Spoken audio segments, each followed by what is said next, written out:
yaitu Namrud itu ternyata bisa membangun 5.000 ziro dan dihancurkan oleh Allah lewat makhluk yang sering kita hina. Sampai nek nyetes jenglong gak kaya nyek model. Ternyata nyamuk itu telah banyak membunuh orang sehebat apapun seperti Namrud dikalahkan hanya dengan seekor nyamuk yang sayapnya patah. Makanya pangapunten niki pelajaran untuk kita bahwa memang kita sering melihat orang-orang yang sakratul maut dan kita menyaksikan berapa susah mereka untuk mengucapkan Allah, Allah, Allah. Untuk sekedar menggerakkan bibir Allah, Allah pun sulit. Karena apa? Karena tidak terbiasa. Maka biasakan lisan ini, biasakan mulut ini, hati ini untuk selalu berzikir kepada Allah. Jadi kematian itu seperti apa yang dibiasakan. Kalau orang biasanya ngaji, matinya ya saat ngaji. Allahumma amin. Kalau orang biasanya sholat jamaah, matinya ya sholat jamaah. Kalau orang senengane neng sawah, matine ya pas wayah neng sawah. Wong kok senengane jaran, iku matine diselentak jaran. Iya, Cak. Wong kok senengane ulo, matine dicokot ulo. Sesuai dengan kebiasaannya.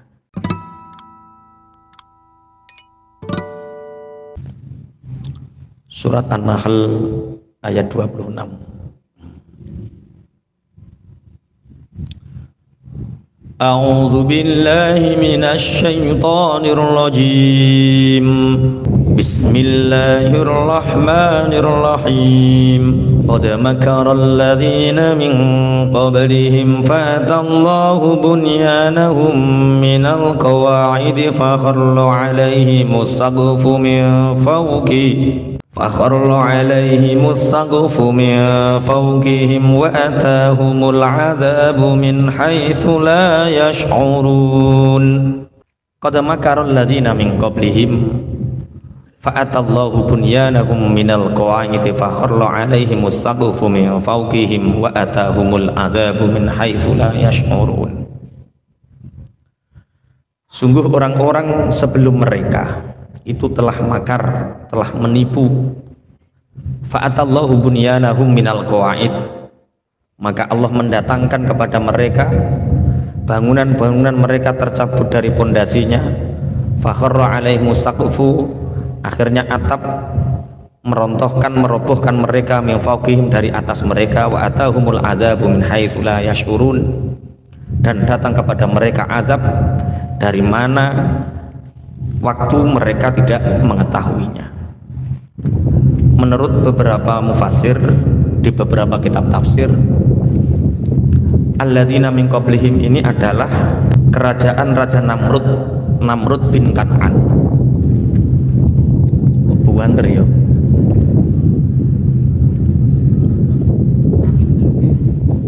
Dalam angin surga. Bismillahirrahmanirrahim. Tapi krungu tetap. Bismillahirrahmanirrahim. Sebelum orang-orang kafir Mekah menipu Rasulullah, makar terhadap Rasulullah, kaum-kaum sebelumnya, yaitu kaumnya Namrud, Raja Namrud dan kaum Namrud, yaitu orang-orang yang tertimpa azab kerubuhan bangunan-bangunan yang kokoh. Karena menurut beberapa riwayat, Raja Namrud niku membangun rumah yang tingginya itu 5.000 ziro. Sak ziro gampangannya sak depo, cara kene sak meter. Jadi Raja Namrud itu membangun rumah yang tingginya 5.000 ziro, 5.000 meter. Sak piro dhuwure? Ya wis bayangno dhewe. Sehingga saat itu Raja Namrud sangat berkuasa. Bahkan saat itu rakyatnya tidak boleh ada yang terlunta, tidak ada boleh yang kekurangan makanan. Sehingga kerajaan Raja Namrud tiap hari niku membuka, siapapun boleh datang untuk mengambil bahan makanan pokok. Siapa yang kekurangan? Kalau melihat cerita itu berarti kerajaan Raja Namrud niku makmur napa mboten? Makmur. Orang datang dikasih, minta berapa kamu? Coro kene 1 kintal dikasih. Tapi jawab dulu, siapa Tuhanmu? Siapa yang patut engkau sembah? Mereka pasti menjawab, tentunya engkau wahai baginda raja. Jadi cukup muni, siapa dewamu, siapa yang engkau sembah, siapa yang engkau puja? Mereka menjawab, engkau wahai Raja Namrud yang kami puja, engkau wahai Raja Namrud yang kami sembah. Dikasih pulang, dikasih pulang. Makanya saat Nabi Ibrahim di usia remajanya, Nabi Ibrahim mengalahkan Raja Namrud itu wakila usia 16 tahun. Wakila ada yang mengatakan di usia kecil. Kalau di dalam kitab yang pernah kita baca itu di usia 7-8 tahun sudah memberi pertanyaan-pertanyaan yang menghebohkan Raja Namrud. Tapi rata-rata Nabi mengalahkan para musuhnya itu di usia 40 tahun. Bukan berarti saat itu kerajaan Namrud tidak makmur, gemah ripah loh jinawi, tidak. Rakyatnya makmur, pertaniannya makmur, teknologinya makmur, arsitekturnya makmur. Buktinya bisa membangun bangunan rumah yang setinggi 5.000 zirah. 5.000 zirah. 5.000 zirah itu sepanjang 2 farsakh. 2 farsakh itu 80 km, itu 16 farsakh. Berarti nek rong farsakh ku piro? Nek 16 farsakh itu 80 km. Nek rong farsakh piro? 10 kilo. Jadi nggawe omah gedene 10 kilo. Dhuwure 5.000 zirah. 10 kilo itu berapa meter? 10.000 meter. Berarti lebar sama tingginya itu separuh. Lebar sama tingginya separuh. Itu dilakukan untuk menunjukkan kepada Nabi Ibrahim. Ketika Nabi Ibrahim datang ke kerajaannya dan akan dikasih sembako, Nabi Ibrahim ditanya, siapa yang engkau sembah? Yang aku sembah Tuhan yang menciptakan langit. Sebelum Tuhan yang menciptakan langit, yang aku sembah adalah Tuhan yang bisa menghidupkan, yang bisa mematikan. Yo aku yo iso. Aku iso mateni, aku iso ngekei urip. 2 prajurit disuruh maju, yang satu dibunuh, yang satu dikasih hidup.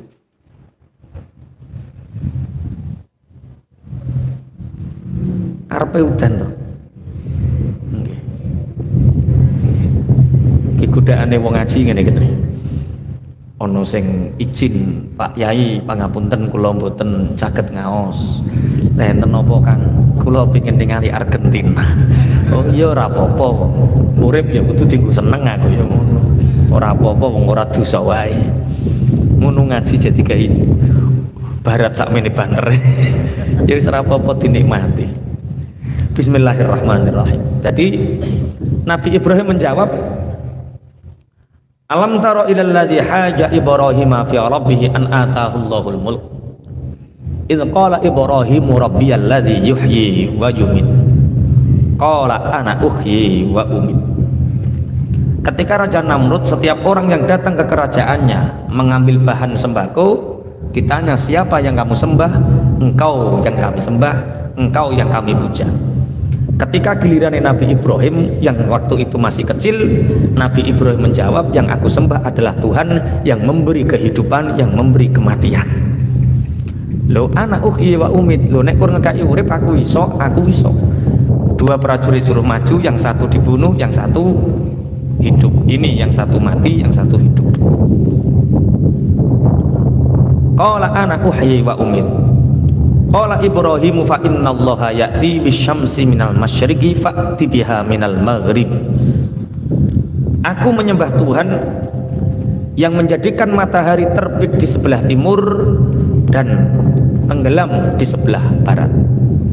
Kalau kamu Tuhan wahai Namrud, besok pagi tolong merubah besok pagi jadikan matahari terbit dari barat, tenggelam di arah timur. Fabuhital ladzi kafar. Seketika itu Raja Namrud terdiam. Tapi kemarahan Raja Namrud ini dilampiaskan dengan membangun rumah yang setinggi 5.000 dhira', 5.000 meter, sing tujuannya kanggo ndi pangerane Nabi Ibrahim. Nginceng, tak inceng ndi pangerane Nabi Ibrahim. Mana Tuhannya Nabi Ibrahim? Akhirnya malaikat turun. 3 kali malaikat turun melalui Nabi Ibrahim memperingatkan Raja Namrud, kesalahanmu hanya tidak mengakui Allah sebagai Tuhan. Bertobatlah maka Allah akan mengampuni. Namrud tetap mengatakan, memang akulah Tuhan. Sampai 3 kali dihinakan oleh Allah lewat apa? Allah mengutus jutaan ribu nyamuk, sehingga jutaan ribu nyamuk itu menutupi matahari. Jadi jengklong itu nek wis akeh, srengenge iku ya ketutupan. Menyerang Raja Namrud dan bala tentaranya. Sehingga nyamuk itu nemplek neng omahe rubuh, Pak. Loh, nyamuk itu jengklong itu sak pira bobote. Tapi ternyata nek akeh iku nek ngebleke omah ya ambruk. Coba sampean hitung, 1 tahun di Indonesia itu orang yang mati diterkam harimau sama orang yang mati digigit nyamuk itu lebih banyak mana? Nyamuk. Jenenge penyakit apa? Demam berdarah, malaria. Tapi sampean roh macan karo roh jengklong ngedindi. Padahal nggak ada cara wong sak donya loh, Indonesia wae orang yang mati diterkam harimau itu berapa persen? Sedikit sekali. Tapi orang yang mati digigit nyamuk, dan nyamuk ini dicontohkan oleh Allah. Innallaha la yastahi ayyadriba mathalan ma ba'udatan fama fauqaha. Sungguh Allah tidak malu untuk menjadikan binatang nyamuk sebagai contoh kekuasaannya, bahkan lebih kecil dari itu, merutu misalnya. Allah tidak malu. Bukti nih, seorang digdaya yang bernama Namrud bisa membuat istana yang setinggi 5.000 dhira', hancur kerajaannya lewat nyamuk. Tentara-tentara diserang karo nyamuk, mati. Raja Namrud membuat satu ruangan yang ruangan itu nyamuk tidak bisa masuk.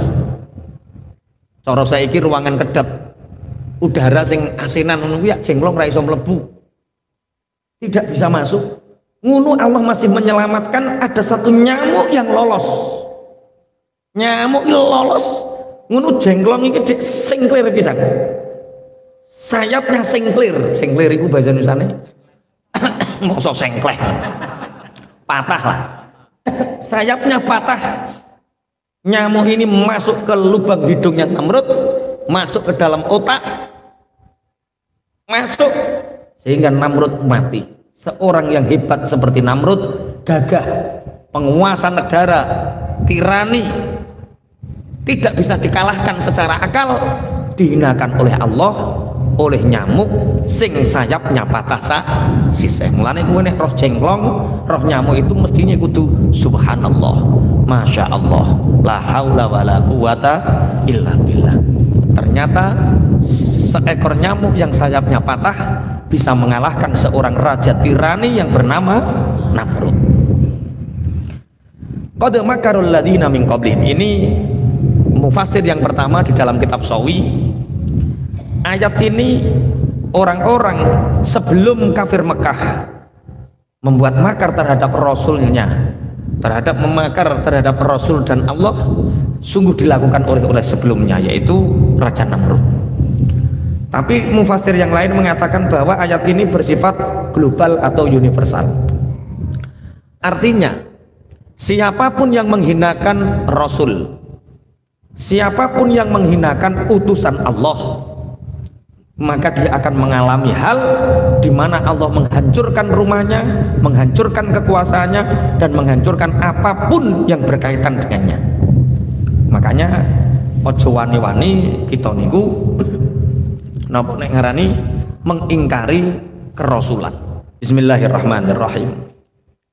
Mangke kita bahas 3 ayat. Setelah itu kita full bahas tentang kurban udhiyah, dan kita nanti bisa tanya jawab bebas sebelum Pak Eko mengumumkan beberapa pengumuman. Jadi nanti kita bahas 3 ayat.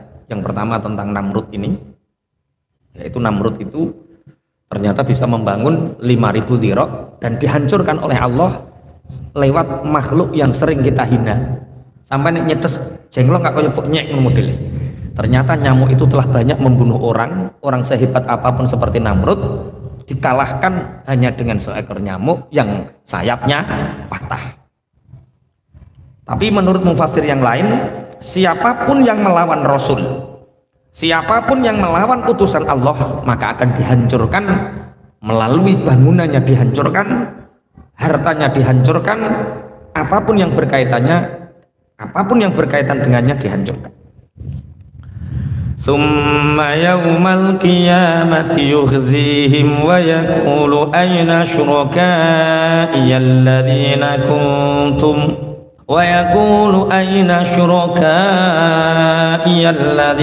kuntum tushakkuna fihim. قال الذين أوتوا العلم إن الخزي اليوم والسوء على الكافرين الذين تتوفاهم الملائكة ظالمي أنفسهم فألقوا السلام ما كنا نعمل من سوء بلى إن الله عليم بما كنتم تعملون فادخلوا أبواب جهنم خالدين فيها فلبئس مثوى المتكبرين ثم يوم القيامة يخزيهم ويقول أين شركائي الذين كنتم تشاكون فيهم. Kemudian pada hari kiamat Allah menghinakan orang-orang kafir dan Allah berfirman, aina syuraka'iyal ladzina kuntum tusyakuna fihim. Di mana Tuhan-Tuhan yang katanya menjadi sekutuku, yang kalian orang-orang beriman menentang kepada mereka? Di mana berhala-berhala, pohon-pohon yang disembah, orang-orang yang disembah, yang kalian menyembahnya dan kalian orang-orang mukmin menentang? Qala alladzina utul ilma innal khizyal yauma wasu'a 'alal kafirin. Maka orang-orang yang diberi ilmu itu menjawab, sungguh kehinaan pada hari ini dan keburukan itu untuk orang-orang kafir. Besok di hari kiamat, kalau ini yang berfirman Allah itu melalui malaikat, karena dalam ayat yang lain Allah berfirman wala yukallimuhumullahu yaumal qiyamah. Besok di hari kiamat Allah enggak mau berbicara kepada orang-orang kafir. Ini yang berbicara malaikat yang diutus oleh Allah. Di mana berhala yang disembah, di mana pohon yang disembah, di mana orang-orang yang disembah, tunjukkan di mana. Pada saat itu tidak ada yang berani, karena berhala yang disembah pun dimasukkan ke dalam neraka, pohon-pohon yang disembah juga dimasukkan ke dalam neraka, dan apapun yang menjadi anggapan-anggapan mereka dianggap Tuhan dimasukkan ke dalam neraka. Qala alladzina utul ilma innal khizyal yauma wasu'a 'alal kafirin. Orang-orang yang diberi ilmu berkata, sungguh kehinaan, keburukan pada hari kiamat ini untuk orang-orang kafir. Lah ayat yang selanjutnya niki sing kudu kula jenengan wedi. Nanti orang munafik dan orang-orang kafir matinya seperti ini. Orang-orang kafir itu siapa? Alladzina tatawaffahumul malaikatu dzalimi anfusihim. Orang-orang yang ketika malaikat akan mencabut nyawanya, mengambil ruhnya, mereka menzalimi diri mereka sendiri. Fa'alqawus salama, sampai mereka menyerah. Jadi orang-orang zalim, wong fasik, wong munafik, wong kafir niku ketika malaikatul maut akan datang mencabut, roh ini bersembunyi nduwelek sak isit-isite karena takut. Kenapa roh ini takut? Karena sudah diperlihatkan oleh Allah maka adahu minan nar, sudah diperlihatkan oleh Allah tempatnya itu di neraka, sehingga ngerti panggonane neraka, diperlihatkan tempatnya di neraka, ruh ini menjerit ndelik-ndelik. Dan saat ruh kepingin delik, saat itulah orang yang sakratul maut merasakan rasa sakit yang sesakit-sakitnya, loro sak loro-lorone, ora ana loro ngalahke loro nalikane ruh ingin bersembunyi dari cengkraman malakul maut. Dibiarkan sama malakul maut ini, dibiarkan sama malaikat ini, dibiarkan ndelik ning dinggo, dibiarkan sampai fa'alqawus salama, sampai mereka tunduk menyerah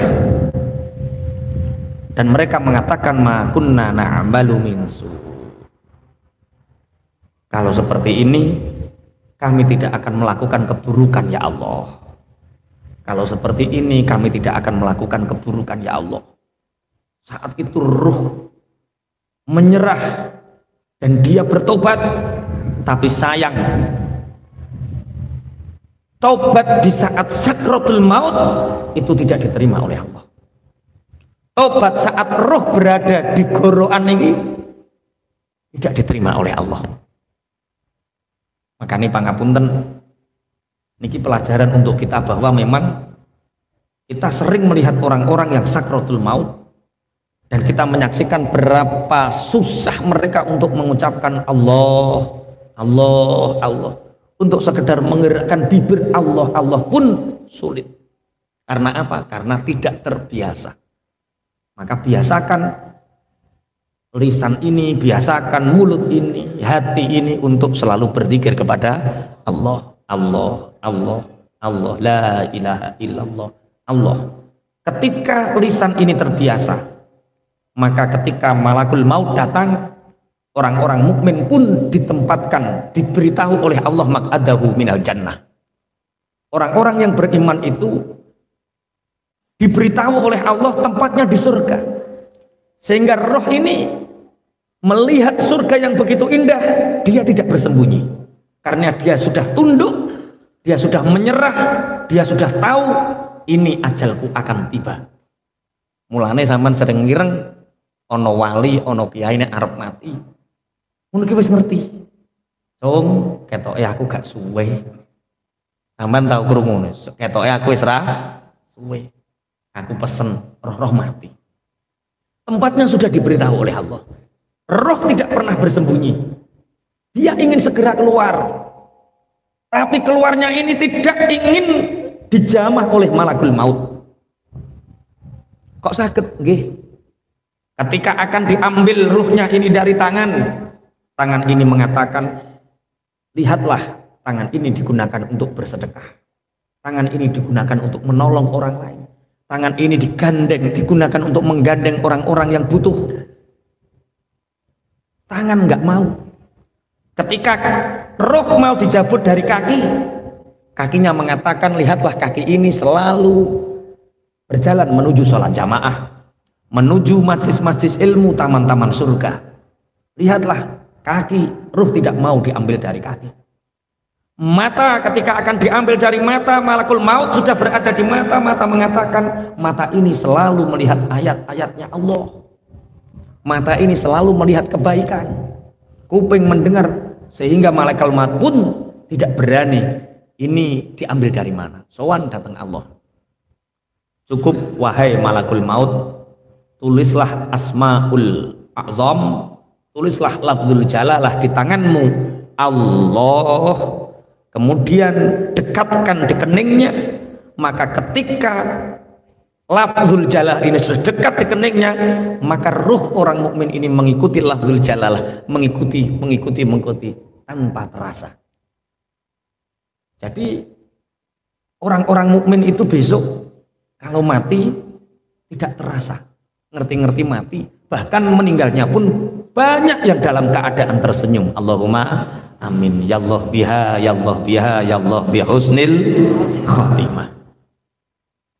Para ulama ketika dimintai dalil, apakah ada ayat Al-Quran yang menunjukkan bahwa ruhnya orang mukmin ketika mati tidak terasa? Tidak ada satu ayat atau dalil. Tapi ketika seorang mukmin ini tidur, dia bermimpi dengan Rasulullah. Kemudian oleh Rasulullah diminta, bacalah surat Yusuf berulang kali. Akhirnya ketika membaca surat Yusuf berulang kali ditemukan ayat, yaitu ketika falamma sami'at bimakrihinna arsalat ilaihinna wa a'tadat lahunna kulla wahidatin minhunna sikina wa qalat ikhruj alaihin.